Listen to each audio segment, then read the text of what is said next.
नमस्कार, मैं कुलदीप भारद्वाज नमस्कार इंडिया के आज रात 9 बजे की चर्चा के अंदर आपका हार्दिक अभिनंदन करता हूं। आपको मालूम है पिछले 2 दिनों से जो सबसे ज्यादा चर्चा में वो अखाड़ा परिषद के महंत या अध्यक्ष नरेंद्र गिरी जी ने जो सुसाइड कर लिया था। अब सुसाइड के ऊपर भी कम से कम कहीं ना कहीं आपत्ति है। आपत्ति इसलिए है सुसाइड को लेकर कि अभी कोई फॉरेंसिक रिपोर्ट नहीं आई, कोई पोस्टमार्टम रिपोर्ट नहीं आई, लेकिन कुछ लोग इसको सुसाइड ठहराने पर लगे हुए हैं और समझ नहीं आ रहा कि फॉरेंसिक रिपोर्ट और पोस्टमार्टम रिपोर्ट से पहले कैसे लोग उसको आत्महत्या ठहरा रहे हैं और कैसे उनका वसीयतनामा लीक कर दिया गया अभी से। चलिए अब देखते हैं कितना न्याय मिल पाता है और कितना नहीं, लेकिन इससे आगे आपको बता दूंगा आज उनको भू समाधि दे दी गई। पोस्टमार्टम के बाद उनको लाया गया गंगा जी में स्नान और गंगा स्नान के बाद सीधे वहीं बाघंबरी घाट जो उनका आश्रम है वहां पर भू समाधि दे दी। और भू समाधि जो उनके जिन्होंने उनको अपना उत्तराधिकारी बनाया, जिनको बलबीर गिरी को, उन्होंने ही उनको ये अंतिम क्रिया उनकी पूरी कराई। लेकिन अब सवाल ये उठता है कि और उसके बाद मैं आपको बता दूंगा जो उनके शिष्य जिनके ऊपर आरोप लगा आनंद गिरी को पुलिस कोर्ट ने जेल के लिए भेज दिया, 14 दिनों के लिए जेल में भेज दिया। बाकी 2 लोग भी हिरासत के अंदर हैं। अब देखते हैं उनका आगे क्या होता है। लेकिन प्रश्न उठता कि आनंद गिरी के ऊपर अब जिस प्रकार के आरोप लग रहे हैं या अब से पहले आनंद गिरी ने जिस प्रकार के आरोप लगाए नरेंद्र गिरी के ऊपर, मठ की जमीन आदि आदि बेचने के, वीडियो के, और एक शादी के अंदर बार बालाएं नचाने के आदि आदि, इन सब चीजों को देखिए हम जिस व्यक्ति का अब देहांत हो चुका है जो इस दुनिया में नहीं है, हम उनका कोई कैरेक्टर असैसिनेशन नहीं करना चाहते, लेकिन कहीं बीच बीच में चर्चा आए तो उसके लिए क्षमा। तो आज इसी चर्चा को लेकर कि संत समाज जो है जिन पर आम आदमी विश्वास करता है वो संतत्व से कितना दूर है। क्या वास्तव में संत संतत्व से दूर है या संतों के अंदर संतोष है या संत असंतुष्ट हो चुके हैं, संतों के अंदर भी असंतोष है। अब अगर संतों की ये पोजीशन है तो आम आदमी, आप समझ सकते हैं। इसी विषय पर मेरे साथ चर्चा करने के लिए नमस्कार इंडिया की चर्चा के अंदर मेरे साथ हैं अखिल भारतीय ब्राह्मण महासभा दिल्ली प्रदेश अध्यक्ष पी.के. सारस्वत साहब। पी.के. सारस्वत साहब आपका हार्दिक अभिनंदन। मेरे साथ है ऑल इंडिया सारस्वत विचार मंच के राष्ट्रीय महामंत्री विवेक शर्मा और मेरे साथ सामाजिक कार्यकर्ता नोएडा से, उत्तर प्रदेश से आरती शर्मा। आप तीनों का हार्दिक अभिनंदन आज की इस चर्चा में। मैं शुरुआत आरती आप ही से करती हूं, आप ही से शुरू कर देता हूं। आरती, आप महिला हैं, आप ही से। अब मुझे सिर्फ ये बताइए कि कहा गया है कि जो संत है, अब मैं सवाल बदल ही देता हूं आपसे, जो कहा गया है कि क्या जिनको हम संत कहते हैं वो देश काल और परिस्थिति के अनुसार जो भी साधन संसाधन उपलब्ध हैं उनका उन्हें उपयोग या उपभोग करना चाहिए। कारण है आज के समय में संत पैदल तो जाएगा नहीं, नेचुरली गाड़ी का इस्तेमाल करेगा। आज के समय में संत है मोबाइल का इस्तेमाल करेगा, इसमें कोई दो राय नहीं है। लेकिन उससे आगे जब विलासिता घुस जाती है जिस बात के अंदर, अर्थात आप घड़ी तो पहनी है समय के लिए, लेकिन अगर आप 3-3, 4-4 लाख की घड़ियां पहनने लगे, इसका मतलब संत तो संतुष्ट नहीं है। इसका मतलब सबसे ज्यादा अगर असंतोष व्याप्त है तो संत के अंदर है। आप क्या कहेंगे आप? नमस्कार कुलदीप जी। नमस्कार। एक्चुअली आपकी आवाज थोड़ा सा ब्रेक होके आ रही है, पूरा सवाल नहीं सुन पाई हूँ, फिर भी आंसर दे दूँ जी। कि 1 घड़ी या 4 घड़ी हो, उनका वो पर्सनल मैटर है, या हो सकता है किसी ने उपहार दिया हो तो वो मना भी नहीं कर सकते हैं। और कोई भी जरूरी नहीं है कि उपयोग में नहीं लेगा चीजों को या साधन नहीं लेगा, क्योंकि सबको अधिकार है अपने हिसाब से जीने का, चाहे वो संत हैं, चाहे इंसान वो हम लोग हैं, या चाहे नेता अभिनेता, सब लोगों का अपना अधिकार है एक। नहीं तो आपको नहीं लगता? वो आपकी बात ठीक है, जायज है, मैं मान लेता हूँ आपकी। लेकिन बात यह कि घड़ी साधारण भी तो हो सकती है, 10-5 हजार की भी तो हो सकती है।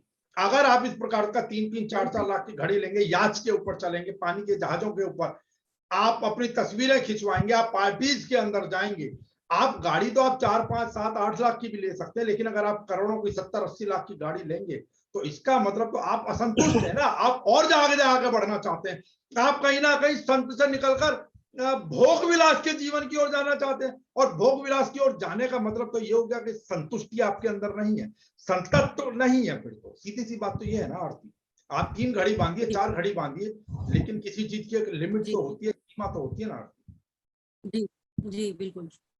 ठीक, तो आप कुछ कहेंगे आरती इस पर? तो संत का तो ये है, जैसे संत रहेंगे वैसे ही हम लोगों को उपदेश देंगे आगे। उनका रहना खाना और जो भी है रहन सहन, वो हमें हमारे ऊपर बहुत ज्यादा असर करता है इन चीजों का। अगर वो ऐसा कर रहे हैं, मुझे जानकारी इन चीजों की नहीं है उनके बारे में, इसलिए मैं ज्यादा कुछ नहीं बोल पाऊंगी। लेकिन ये है जो भी हुआ है उनके जानकारी साथ होनी बहुत चाहिए ना गलत आपको हुआ है। समाज को, क्योंकि आप ब्राह्मण समाज से कहीं ना कहीं आप लोगों के ऊपर भी उंगली आती है। अमूमन लोग कहीं ना कहीं यही सोचते हैं कि ये सब लोग इसी समाज के लोग हैं, या आप लोगों के द्वारा ही एक तरीके बढ़ाए गए लोग हैं, पाले पोषे लोग हैं। चलिए कोई नहीं, मैं विवेक शर्मा के पास आता हूँ। विवेक शर्मा, मुझे ये बताइए, कबीर दास के अनुसार तो जिसका कोई शत्रु नहीं है, जो निष्काम है, ईश्वर से प्रेम करता है, उसको संत बताया गया। उनके अनुसार तो ये है। आपको लगता है कि इस प्रकार के संत, आनंद गिरी जैसे लोग, जिनको संत की परिभाषा दे दी गई, और बेशक आज इस दुनिया में नरेंद्र गिरी जी नहीं है, हम उनके चरित्र हनन नहीं करना चाह रहे हैं, लेकिन मठ की जमीन आदि बेचना खरोचना और आगे जिस प्रकार के भी आरोप लगाए, अब से पहले लगा चुके हैं आनंद गिरी, आपको लगता है कि ये लोग निष्काम है, ये लोग संतुष्ट होंगे अपने आप से? विवेक शर्मा। गुरुर ब्रह्मा गुरुर विष्णु गुरुर देवो महेश्वराय। हमारे इतिहास में, प्राचीन इतिहास में संत की परिभाषा स्पष्ट रूप से दी गई है। और संत होता क्या है? जिसने परमात्मा के दर्शन किए हैं और जो दिखा सकता है अपने शिष्यों को, उसको हम संत का दर्जा देते हैं। जैसे विवेकानंद जी सर्वोच्च कोटि के संत थे, इसी तरह से महर्षि दयानंद जी सर्वोच्च कोटि के संत थे।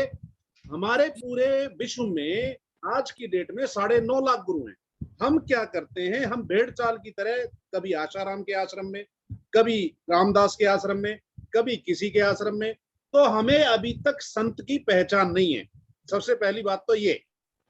और जब तक गुरु नहीं करो 50, 10, 20, 50, जब तक गुरु हम धारण नहीं कर लेते, जब तक हमें संत की पहचान भी हो नहीं सकती। तो हमारी जो श्रद्धा है और जो हमारा विश्वास है वो ठगा जाता है, और फिर हम इस तरह के बात करते हैं कि और ये टोटली गद्दी की लड़ाई है जो इसकी जो आप कर रहे हैं चर्चा, संत महेंद्र गिरी जी की, आनंद गिरी जी के ऊपर जो आरोप लग रहा है, ये सीधी सी गद्दी की लड़ाई है कि उसके बाद गद्दी पे कौन बैठेगा। और जो शक की सुई आनंद गिरी पे दी जा रही है, हालांकि वो खुद को अपने आप को निर्दोष साबित करने की कोशिश कर रहे हैं, लेकिन मुझे जहां लगता है कहीं ना कहीं उनके ट्रस्ट के ऊपर, कहीं ना कहीं उनके किसी शिष्य के ऊपर ये शक जाता है। साथ ही साथ में एक बात और भी जोड़ना चाहूंगा, हिंदू हृदय सम्राट नरेंद्र मोदी के इस देश में, साथ ही साथ योगी आदित्यनाथ हिंदू हृदय सम्राट, उसके प्रदेश में संतों की हत्याएं हो रही हैं, संत मारे जा रहे हैं। ये कौन सी कानून व्यवस्था है? जिस राज्य में संत ही सुरक्षित नहीं है, आप कैसे कहोगे कि मैं हिंदू राष्ट्र घोषित करवा दूंगा या हिंदू राष्ट्र घोषित हो जाएगा? कहीं पे कमलेश तिवारी मारा जाता है, कहीं पर पालघर में संतों की हत्याएं हो जाती हैं। पालघर कहाँ पड़ता है? पालघर उत्तर प्रदेश में है क्या? पालघर में तो कांग्रेस की सरकार है विवेक जी। नहीं, कांग्रेस की सरकार जरूर है, लेकिन कहीं ना कहीं क्वेश्चन मार्क तो योगी आदित्यनाथ पे आ रहा है ना। योगी आदित्यनाथ पर किस चीज का वो आ रहा है? यानी कि आप संतों की सुरक्षा नहीं दे सकते। इंदिरा गांधी कोई आत्महत्या कर ले तो संसद, उसमें सरकार क्या करेगी? कमरे के अंदर थोड़ा ही बैठी रहेगी सरकार हर समय विवेक जी। वो तो फंदे से लटक कर मरे अभी तक की रिपोर्ट के अनुसार। अपने कमरे में थोड़ा ही पुलिस बैठेगी घुसकर, कोई सोते समय तो बाहर निकाल ही देंगे ना कम से कम। योगी आदित्यनाथ या नरेंद्र मोदी किसी संत के कमरे में थोड़ी रहेंगे, बेडरूम के अंदर थोड़ी रहेंगे। मैंने तो पहली चीज कही कि वो गद्दी की लड़ाई है उनके यहाँ। ठीक है, गद्दी को लेकर के ही या तो सुसाइड या उनके किसी शिष्य ने उनको मजबूर किया इस चीज को लेकर के। ठीक है, ठीक है विवेक जी। पीके सारस्वत साहब, मुझे ये बताइए कि कहा गया है कि संत का जो अर्थ है वो शांत प्रवृत्ति का स्वामी, ऐसा व्यक्ति जो जिस भी क्षेत्र में हो निश्चल मन व भाव से कर्मरत हो, जिसमें व्यग्रता चंचलता ना हो, जो धीर गंभीर हो, जो प्रकृति के नियमों व सिद्धांतों का आदर करता हो, जो स्वयं को बाहरी दिखावों या दबावों से मुक्त रख सकता हो। आपको क्या लगता है आज का जो संत है, ज्यादातर जो संत है, जो नजर आता है, जो चर्चा में रहता है, वो निश्चल प्रवृत्ति का? और देखिए, मैं चर्चा से पहले एक चीज बड़ा स्पष्ट कर दूं, ठीक है, उदाहरण आएंगे, नेचुरली नरेंद्र गिरी का भी उदाहरण आएगा, आनंद गिरी का भी उदाहरण आएगा, और लोगों के भी उदाहरण आएंगे, चिन्मय स्वामी का भी उदाहरण आएगा, लेकिन यहां किसी के व्यक्तिगत जीवन को उदाहरण के रूप में ले रहे हैं। लेकिन हमारा जो चिंतन है, हमारी जो चर्चा है, वो सीधे सीधे संत समाज को लेकर है, संत प्रवृत्ति को लेकर है, और आम आदमी को लेकर है कि आम आदमी कैसे विश्वास करे। जब संत ही संतुष्ट नहीं है तो कौन उपदेश देगा? संत ही संतुष्ट नहीं है तो वो कैसे सनातन की रक्षा करेगा? प्रश्न यहाँ पर संत और सनातन का है। पीके सारस्वत। नमस्कार भारद्वाज जी, आपके सभी पैनलिस्ट को भी नमस्कार। और संत जो गिरी जी की आज आत्महत्या हुई है, उन्होंने आत्महत्या किया या उनका मर्डर हुआ है, उनकी आत्मा को ईश्वर शांति प्रदान करे, ये अखिल भारतीय ब्राह्मण महासभा की तरफ से प्रभु से हम कामना करते हैं कि उनको आत्मा की शांति मिले। अब बात आती है कि संत समाज, अब ये कलयुग चल रहा है, यहाँ पर जितना ज्यादा दिखावा होगा उतना ही लोग ज्यादा उसकी मान्यता मानते हैं, चाहे वो संत समाज में हो, चाहे वो राजनीति में हो, चाहे वो सनातन समाज में हो, चाहे वो किसी भी समाज में हो। लेकिन जितना दिखावा होगा ना, लोग उतना ही सोचते हैं कि नहीं, अब जैसे करोड़ों रुपए की संपत्ति का है ये मामला, इनके जो मठ का है, अब हत्या इन्होंने खुद की है या हत्या के लिए मजबूर किया गया है, या हत्या की करने के बाद इनको। सारस्वत साहब, वो विषय ज्यादा नहीं है मेरे ख्याल से, वो कानून का हाथ है, वो बात का विषय हम लेकर जो चल रहे हैं। आप ही ने बिल्कुल ठीक उदाहरण दिया कि मठ की जमीन को लेकर जो भी वाद विवाद रहा, या उत्तराधिकारी के लिए रहा हो, या किसी भी और चीज के लिए, इसका मतलब बड़ी बड़ी संपत्तियां हैं इन लोगों के पास में। आनंद गिरी जहां बाहर जाते हैं, ऑस्ट्रेलिया जाते हैं, वो बड़े शौक फरमाते हैं, छेड़खानी के केस में भी पकड़े जाते हैं, याच के ऊपर जाकर वो अपनी फोटो खिंचवाते हैं। सवाल बैठता है कि इस प्रकार की चीजों का जब उपयोग तक तो ठीक है, लेकिन जब व्यक्ति उपभोग करने लगता है तो क्या वो असंतुष्टता की ओर अग्रसर नहीं होता?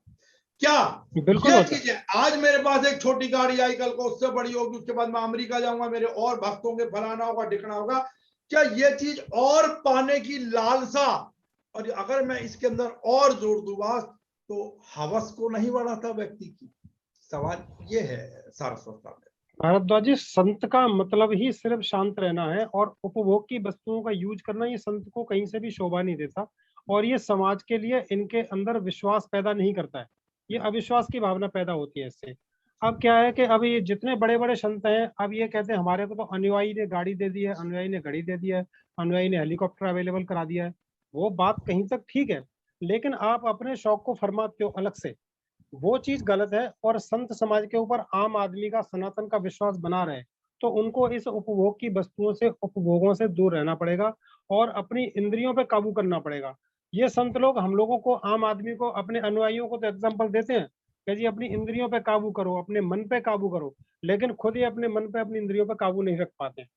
जहां तक हमारे सनातन धर्म में जितना मजाक हमारे धर्म का बनाया जाता है, सनातन धर्म को जितना बदनाम करने के लिए हम हिंदुओं के साधु संत हैं, मैं आपको ऐसे हजारों साधु संत गिना दूंगा जो ब्राह्मण नहीं है, लेकिन उनके आड़ में कहीं ना कहीं ब्राह्मण बदनाम होता है।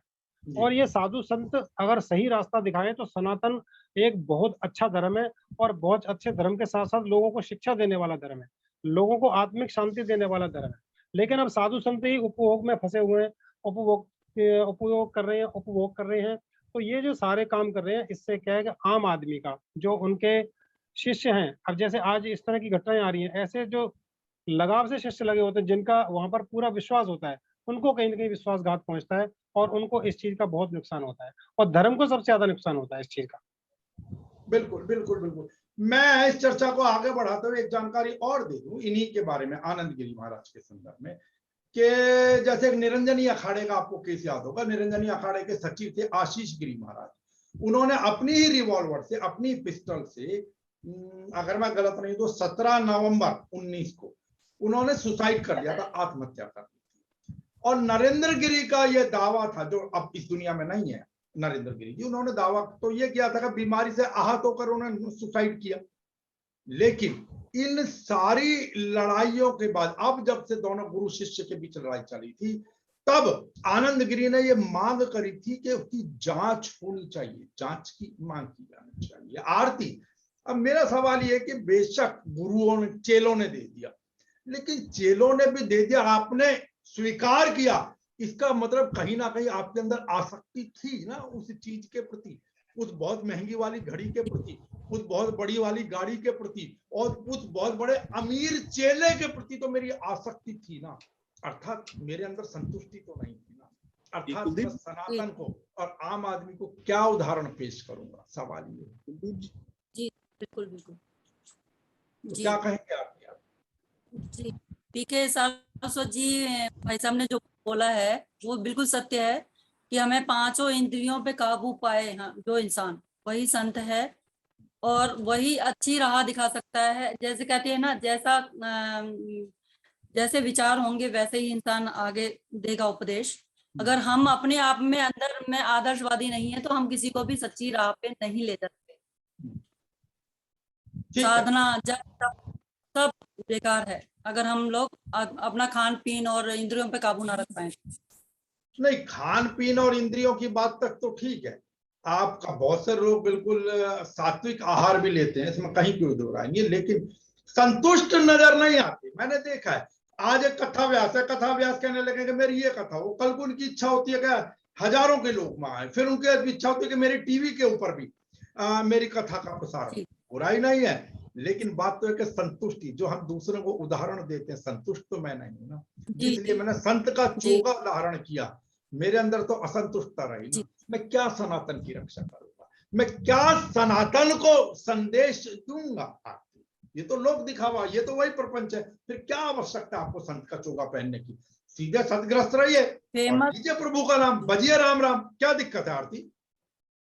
फेमस होने की होड़ लग गई है अब दुनिया में जी, बस वही तो बात है ना, संतुष्टि तो नहीं आई ना, संतुष्टि तो नहीं आई ना। शिष्य हों ज्यादा, हम लोग फेमस हों, सोशल मीडिया पे आए, हमारे ज्यादा शिष्य आए, हमें ज्यादा चढ़ावा मिले, ये आजकल के दौर में चल रहा है, जो कलयुग है। देखिए, मैं बड़ा स्पष्ट कर दूं, जो चर्चा चल रही है सब आम जनसाधारण, हालांकि इससे पहले मेरी बहुत लंबी चर्चा चली, उसके अंदर सारे संत समाज के लोग थे, वहां के उदाहरण दूसरे तरीके के होते हैं। जो आम आदमी से चर्चा करें, आम आदमी क्या सोचता है, सवाल ये उठता है, आम आदमी कैसा महसूस करता है जब इस प्रकार की खबरें आम आदमी पढ़ता है कि भाई एक व्यक्ति, एक संत जिनको मैं संत मानता था, बहुत बड़े संत हैं, और उन्होंने सुसाइड कर दिया, या भाई वो तो वहां नोट उड़ा रहे थे, या वो तो भाई वहां याच के ऊपर घूम रहे थे, या फलाने संत वो तो छेड़छाड़, या इन्होंने मठ की जमीनें बेच दी, आपस की लड़ाई पैसे को लेकर है या मठ की जमीनों को लेकर है। कैसे सवाल ये है, चर्चा इस बात को लेकर है कि आम आदमी की विचारधारा क्या। संत जो होंगे, जब हम संत समाज से इन चीजों की चर्चा करते हैं तो वो अपने तरीके की बात करते हैं, उदाहरण तो बहुत अच्छे दे देंगे, संस्कृत के श्लोक भी सुना देंगे, लेकिन कहीं ना कहीं उनके अंदर एक सॉफ्ट कॉर्नर तो संत के प्रति होता ही है कि उनके चोगा, जो उनका रूप है, जो उनका स्वरूप है, उसके ऊपर आंच ना आए या उसकी तरफ कोई उंगली ना करे, ये तो वो लोग सोचते हैं। जी विवेक जी, अब मुझे एक जानकारी आप दीजिए, सीधी सी बात ये है कि क्या लालसा और हवस दोनों अलग अलग हैं?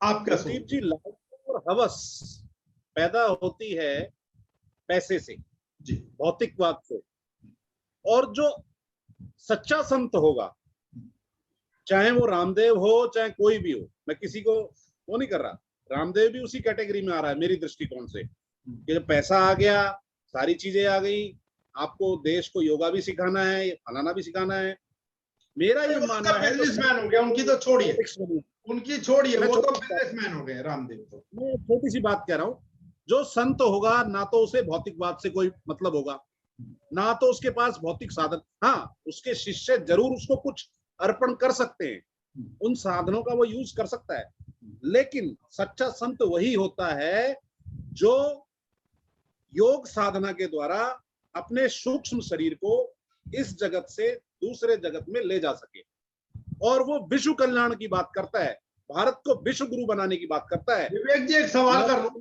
विवेक जी की तरह अपने विवेक जी, जी, क्या लालसा पहला कदम है हवस की ओर बढ़ने का? लालसा पैदा होती ही भौतिकवाद से है। जब आपके पास, कॉमन मैन के पास भी जब पैसा आने लगेगा और वो बिल्डर बन जाएगा, या कोई, मैं कॉमन मैन की बात कर रहा हूं, जब वो एक उसमें चला जाएगा, मतलब ऐशो आराम में, और 4-5 गाड़ियां होंगी और 2-4 कमांडो साथ होंगे, और उसके साथ साथ मतलब हर चीज में आप एसी होगा, दफ्तर में भी एसी, सब जगह एसी, तो ऑटोमेटिकली उसके अंदर लालसा आएगी।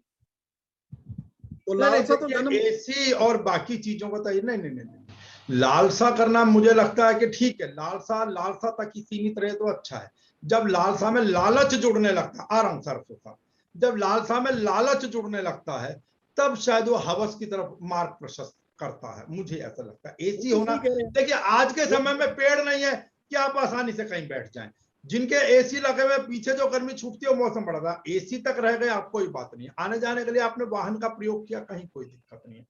लेकिन जब वो और ज्यादा जब उसमें लालच जुड़ जाता है तो शायद वो हवस की तरफ। संतों की बात पे आ रहा हूं, जब इन संतों के पास बड़े बड़े बॉडीगार्ड आ जाते हैं और बड़ी बड़ी गाड़ियां चलने लगती हैं आगे पीछे, तो कहीं ना कहीं लालसा से और लालच उनके अंदर उत्पन्न हो ही जाता है, और वो कुल मिला के फिर संत कहाँ रह गए? जब लालच उत्पन्न हो गया तो इसके अंदर तो संतत्व तो निकल गया उनके अंदर से। हाँ बिल्कुल, जो संत, जो मैंने कहा ना कि जो पूर्ण संत होगा उसको ना तो सत्ता का लालच होगा, ना उसको ट्रस्ट का लालच होगा, ना उसको किसी चीज का लालच होगा। लेकिन क्या आज हिमालय मिलेंगे विवेक जी, ऐसे लोग मिलेंगे जिनको ना ट्रस्ट का लालच हो, ना सत्ता का लालच हो, ना कोई और लालच हो? ऐसे संत आज के समय में मिलेंगे क्या आपको? क्या देश का परिस्थिति का उनके ऊपर प्रभाव नहीं पड़ता है क्या? बैठे हुए हैं कुलदीप जी, वो कई हजार वर्षों से बैठे हुए हैं, कई महीनों से बैठे हैं, सालों से बैठे हुए हैं, उनके पास कौन सी गाड़ियां हैं, उनके पास कौन से बहुत सारे डेरे खुले हुए हैं, वो हिमालय की कंतराओं में तपस्या कर रहे हैं। संत तो उनको कहेंगे आप, असली संत तो वो हैं। ये तो ढोंग ढकोसला करने वाले संत हैं, बड़े बड़े ट्रस्ट बना लिए और अपने साथ। अरे तो पैसा भी तो लोग इन्हीं लोगों को देते हैं ना, जाकर वहां तो कोई जाएगा भी नहीं। आप अपना आइडियल किसको बनाओगे? आप महर्षि दयानंद को बनाओ ना, विवेकानंद को बनाओ ना, जो इतिहास में दर्ज है। हमें संत की आवश्यकता ही नहीं है। संत, ऐसे संत अगर हमें मिलते हैं तो ठीक है, तो नहीं तो हमारे संत, सबसे बड़ी बात तो ये कि विवेकानंद और वो हमारे आइडियल होने चाहिए। ठीक है सारस्वत साहब, अब इन्होंने तो कह दिया ऐसे संत हमारे होने चाहिए। आज के समय में वर्तमान परिस्थितियां भी तो देखी जाती है ना, उन्होंने उस परिस्थिति के अंदर, उस दौर के अंदर जो कुछ किया, उस समय हो सकता है 4 लाख वाली घड़ी ना हो, उस समय बड़ी बड़ी कारें नहीं थी जिनके अंदर एसी लगा है, ठीक है, लेकिन उन्होंने भी उस समय का जो भी साधन संसाधन थे उनका उपयोग तो उन्होंने किया ही ना। अब मैं जो इनसे बात कर रहा था सारस्वत साहब, लालसा से हवस तक, वो इसलिए लालसा शुरू में हर व्यक्ति करता, हर व्यक्ति चाहता मेरा नाम, हर व्यक्ति चाहता है उससे पहले मैं ज्ञान अर्जित करूं, नेचुरली थोड़ी बहुत सुख सुविधाएं हर आदमी चाहता है। लेकिन जब हवस, जब लालच और लालच से हवस, और उदाहरण मैं इसके अंदर देना चाहूंगा, आपको भी मालूम होगा स्वामी चिन्मयानंद का केस आपको याद होगा, जो बच्ची के साथ जो भी उनका केस, उससे भी आगे बढ़ जाइए, दक्षिण भारत के आपको महाराज जी याद होंगे, जिनका एक सीडी कार्ड पॉपुलर हुआ था फिल्म अभिनेत्री के साथ में। तो ऐसे लोग क्या संदेश देंगे समाज को? और ऐसे लोगों की आज के समय में भरमार हो रही है। आज कौन, हर आदमी, मैं भी जो आम आदमी है, मैं और आप भी चाहेंगे कि हमें आसानी से संत मिल जाएं, आसानी से हमें मार्गदर्शन मिल जाए। लेकिन क्या आज के समय में संभव है? और क्या ये हमारे लिए भी संभव है कि हम हिमालय की कंदराओं में जाकर ऐसे लोगों को ढूंढें? देखिए भारद्वाज जी, आम आदमी के लिए ऐसा बिल्कुल भी संभव नहीं है कि वो हिमालय की पहाड़ियों में जाके संतों को खोजें या ढूंढें या उनके साथ बातचीत करें या उनके मार्गदर्शन पर चल सके। ये अभी स्वामी विवेकानंद जी का एग्जाम्पल दे रहे थे। उसके उस टाइम में और आज के टाइम में जमीन आसमान का अंतर है। ऐसा नहीं है कि उस समय उन्होंने इस तरह की गाड़ियों का या हेलीकॉप्टरों का यूज नहीं किया, लेकिन उस समय इतना दिखावा नहीं था, मीडिया इतना स्ट्रांग नहीं था। आज का टाइम क्या है कि इतना ज्यादा दिखावा हो गया। अभी आप बात कर रहे थे लालच हवस, और क्या लालसा बोला और था आपने? हवस की बात कर रहा था। लालसा और हवस। लालसा और हवस में यही अंतर है कि लालसा आदमी का इतना रहे कि भाई मेरे पास मेरे अनुयायी आ रहे हैं, मैं उनको आशीर्वाद दे रहा हूँ, वो मुझे प्यार से बुला रहे हैं, मैं उनके आश्रम में जा रहा हूँ, उनके घर जा रहा हूँ, उनकी कथा कर रहा हूँ, उनको प्रवचन दे रहा हूँ। ये तो यहाँ तक तो लालसा ठीक है। अब हवस का जो आपने एग्जाम्पल दिया, हवस ये है कि अब उनको बड़ी बड़ी गाड़ियां चाहिए, बॉडीगार्ड चाहिए, बहुत बड़ा आश्रम चाहिए, बड़े से बड़े जहाज में जाना है, विदेशों में उनको संपर्क करना है, बहुत बड़ी भीड़ होनी चाहिए, एक एक बड़ा सेठ उनके पास होना चाहिए। ये हवस होती है। और जितने बड़े लोग जुड़ेंगे उतना ही ज्यादा पैसा आएगा, उतना ही ज्यादा दिखावा बढ़ेगा, और उस संत की उतनी ही ज्यादा महत्ता बढ़ जाएगी। लेकिन महत्ता सिर्फ दिखावे में बढ़ेगी, हकीकत में नहीं बढ़ेगी। हकीकत में वही संत आपके काम आएंगे जो आपको शिक्षा दे सकते हैं, और सारस्वत ऐसे साहब, संत हैं। सारस्वत साहब, मैं इसमें एक चीज और आपको ऐड करता चलूं, यही कारण है ये जो जी इन लोगों में आपस में मारा मारी होने लगी। और इसी का एक छोटा सा डाटा मेरे पास है। 3 मार्च 2006 को अलखनाथ मंदिर में महंत गिरी की गोली मारकर हत्या कर दी, और उसी दिन बिल्कुल महंत के कातिल जो थे मनोज गिरी, उनको साधुओं ने, बाकी साधुओं ने पीट पीट कर हत्या कर दी। 2 साधुओं का आपस का मामला था इसके अंदर। 13 बिल्कुल। फरवरी 2010 को धोपेश्वर मंदिर में महंत गोकरनाथ गिरी की हत्या कर दी गई। 15 अगस्त जी 2013 को अलखनाथ मंदिर में नीरज गिरी की हत्या। अप्रैल 2014 में बहेड़ी मठ को एक साधु की कुल्हाड़ी से काटकर हत्या। 12 मई 2019 को धोपा मंदिर में महंत रामचंद्र गिरी की हत्या। 1 जून 2000 ये जुलाई 2021 के अंदर दुर्गा मंदिर हेड पोस्ट ऑफिस में बाला साधु की हत्या। इतने लंबे चीजें, और ये कहीं ना कहीं बात वही है कि बेशक शुरू में हम किन्हीं भी कारणों से संत बन गए, संत का चोगा धारण कर लिया। मैं बार बार चोगे शब्द का प्रयोग कर रहा हूँ, लेकिन मुझे नहीं लगता कि इनमें जितनी असंतुष्टता है उतनी आम आदमी में होगी। आज के समय में सबसे ज्यादा असंतुष्ट तो यही लोग नजर आ रहे हैं सारस्वत साहब। बिल्कुल बिल्कुल भारद्वाज जी, मैं आपको ये कहना चाह रहा था कि हर एक मठ से, हर एक आश्रम से बड़े ट्रस्ट से, सभी से कहीं ना कहीं पॉलिटिक्स जुड़ी हुई है। और जी, जहां भी पॉलिटिक्स जुड़ेगी वहां पर आपस में दुश्मनी बनेगी, चाहे वो जमीन के लिए हो, चाहे वो गाड़ी के लिए हो, चाहे वो दिखावे के लिए हो, चाहे बड़े से बड़े अपने आप को शो करने के लिए हो। अब इसमें क्या हो, दिखावा कहाँ आता है? कोई बड़ा फिल्मी एक्टर पहुंचेगा, अरे गुरुजी बहुत अच्छे, देखो यहाँ ये फिल्मी एक्टर जाता है, आज ये देखो कितना ऊपर चढ़ गया। यहाँ ये नेता जाता है, देखो आज ये जीत गया, आज ये मंत्री बन गया। तो ये जितना ज्यादा दिखावा होता है, उसी चीज से प्रॉपर्टी इनकी बढ़ती है, और उसी का अंत में आगे झगड़ा होता है। और लेकिन झगड़े का संतों के कारण ये अंदर एक होता है ये भी जितने। तो है ना कि इतने राजनीतिज्ञ मेरे यहाँ आते हैं शरण मांगने, इतने यस यस राजनीतिज्ञों को यस, मैं यू आर आशीर्वाद देता हूँ, ये भी तो इनके अंदर यू आर चला हुआ है। Absolutely right, you are absolutely right. यहीं पर जाके तो ये मैं आपको बोला, यही हवस है।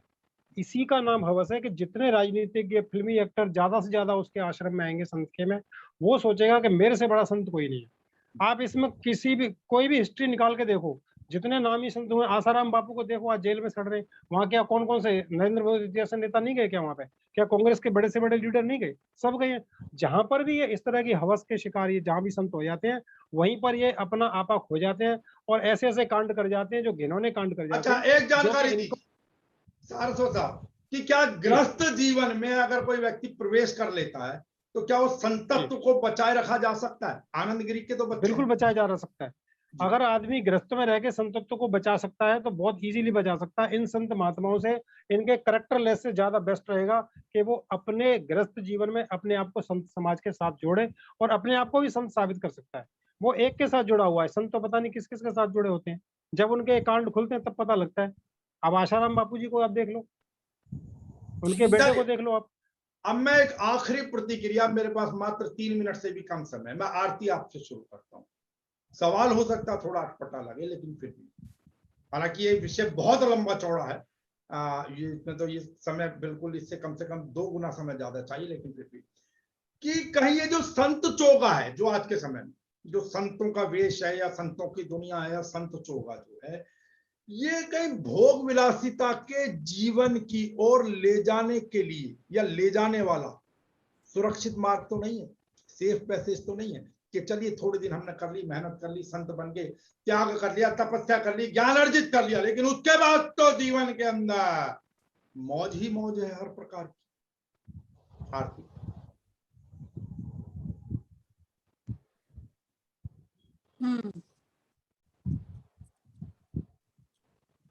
क्या कहेंगे, बोलिए आरती। मौज तो नहीं है।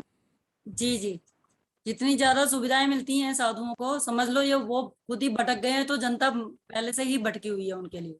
मतलब कुल मिलाकर सेफ पैसेज तो है ना, आजकल ऐसा लगने लगा, बड़े सारे लोग उस तरफ को जाने जी। लगे। जी विवेक जी, आप क्या कहेंगे इसके अंदर? ये संत जी। चौक जो है, ये भोग विलास की ओर ले जाने का जिसको सेफ पैसेज बोलते हैं, वो है क्या? क्या आखिर में तो वहां पर है, क्योंकि अगर कुछ छोटा मोटा कांड हो भी गया तो बड़े बड़े पुलिस अधिकारी मेरे चले रहेंगे, बड़े बड़े राजनीतिज्ञ मेरे चले, करिए ऐसे जीवन के अंदर, खूब जमीनें कब्जाइए, जो करना है वो कीजिए। पहले अगर प्राचीन इतिहास में हम जाकर के देखें, और आज भी ऐसे संत हैं जो अपने, मुझे आज के बताइए, प्राचीन नहीं, मेरे पास 1.5 मिनट से भी कम समय, मुझे आज का बताइए। बता रहा हूं मैं, इसी काल की बता रहा हूं। इस समय भी ऐसे संत हैं जो अपने शिष्यों को चोला जब देते हैं जब वो उनकी परीक्षा में सफल हो जाते हैं। और चोले का मतलब क्या है? केसरिया। केसरिया का मतलब क्या है? क्रांति। चलिए, और वो क्रांति सारस्वत मतलब, साहब आपका क्या विचार, आखिरी प्रतिक्रिया? मेरे पास मुश्किल से आधा पौना मिनट का समय, आधा मिनट का भी समय नहीं है। सारस्वत साहब आप क्या करते हैं? आपको लगता है कि संत का चौक आज के समय में सेफ पैसेज है, भोग विलासिता की ओर ले जाने वाला मार्ग है, या इसको पहला कदम मान लिया जाए? नहीं नहीं, जिस तरह के संत ये दिखावे में आते हैं, जो टीवी चैनलों पे आते हैं, उनके हिसाब से तो बिल्कुल सेफ है और वो सेफ चोला ही है। लेकिन जो जेन्युइन संत है उसका तो चोला धारण करना बहुत बड़ा मुश्किल का काम है, चलिए, और उसके जैसे चोले को धारण करने के लिए तो बहुत तपस्या करनी पड़ती है। कुल मिलाकर भैया ना, उसके जैसे सेफ संत अब खोजने के लिए विवेक जी के अनुसार कहां जाए? हिमालय की कंदराओं के अंदर जाकर ही मिले तो मिले। चलिए, आज की इस चर्चा में है कि संतत्व के दुश्मन क्या ये संत समाज के लोग ही हैं? सनातन की रक्षा कौन करेगा? संत समाज के अंदर सबसे ज्यादा असंतुष्टता नजर आ रही है। आज इसी विषय पर चर्चा के मेरे साथ जुड़ने के लिए पीके सारस्वत साहब, विवेक शर्मा और आरती शर्मा, आप तीनों मेहमानों का बहुत बहुत धन्यवाद। बाहर निकले तो मास्क लगाकर। नमस्कार। नमस्कार। नमस्कार।